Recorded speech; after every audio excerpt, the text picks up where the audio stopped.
बिस्मिल्लाहिर्रहमानिर्रहीम। अस्सलाम वालेकुम। मेरे पाकिस्तानियों, आपने आम इंतखाबात 2024 में जिस शख्स का चुनाव किया है वो असल में है क्या चीज? उनको आप लोगों ने पठान समझा हुआ है, लेकिन उनको तो पश्तो नहीं आती। खातिमुन नबीन पढ़ना नहीं आता, लेकिन आप लोग इन्हें आशिक रसूल समझते हैं। यहूदियों का दामाद है और बीवी बच्चे उसके यहूदियों के पास है। यहां तक कि 300 केनाल का घर जिसमें ये रह रहा है वो यहूदियों का दिया हुआ है, लेकिन बकोले आपके यूतिया के उम्मती मुस्लिमा का लीडर है। जलसे में लड़कियां ने चाहता है और रियासत मदीना बनाने की बात करता है, लेकिन मजहब कार्ड नहीं खेलता, बल्कि इंतहाई शरीफ नस और बहाया इंसान है। खुद अपने आप को प्ले बुआया कहता है, एक नाजायज बीटी का बाप है लेकिन बदकिरदार नहीं है। बेगैरत इतना है कि बीवी ने उसकी बदकिरदारी की दास्तानी लिखी है, लेकिन गैरतमंद है।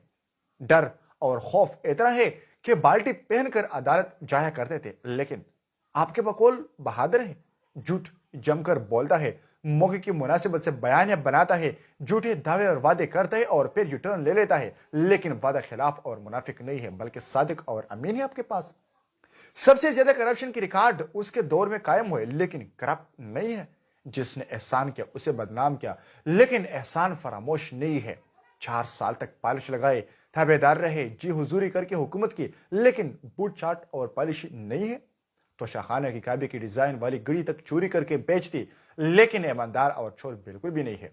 जिस सूबे में 10 साल हुकूमत की उसे शदीद माली बहरान का शिकार किया, 3.5 साल में 70 साल का मजमूई कर्जा डबल किया, लेकिन फिर भी अक्ल से आरी लोग के मुताबिक मुल्क की तरक्की इमरान खान की मुजम्मर है।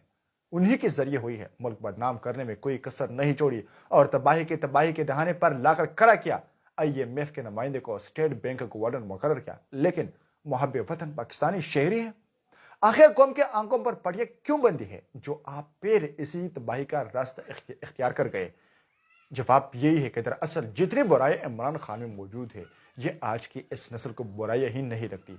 कौम की एक बड़ी तादाद पर उनकी बुराइयां इस कदर हावी हो चुकी है कि इनको लीडर भी वैसा चाहिए जैसे वो खुद है, ताकि उनकी बुराई किसी को बुराई न लगे, बल्कि फैशन फिर कल्चर बन जाए। आजकल कौम के मजमूई में तकरीबन तमाम बुराई और कमजोरियां मौजूद हैं जो इमरान की शख्सियत और किरदार में यकजा होती है। कौम की मजमूई बुराई जैसे बदकिरदारी, मुनाफिकत, झूठ, फरेब, चालबाजी, मौका परस्ती, अहतशिकनी, इल्जाम तराशी, करप्शन, बदनमानी, बदजुबानी, गालम गलोच, किरदार कशी वगैरह कहाँ कहाँ तक बताऊं यार। बस अल्लाह पाकिस्तानी अवाम का भला करे, मगर मुझे लग नहीं रहा कि पाकिस्तानी अवाम फिर किसी से अच्छाई की उम्मीद कर सके या फिर वो अपने लिए एक बेहतरीन नुमाइंदे का इंतखाब कर सकेंगे। अल्लाह ताला हमारा हामी व नासिर हो। आमीन सुम्मा आमीन।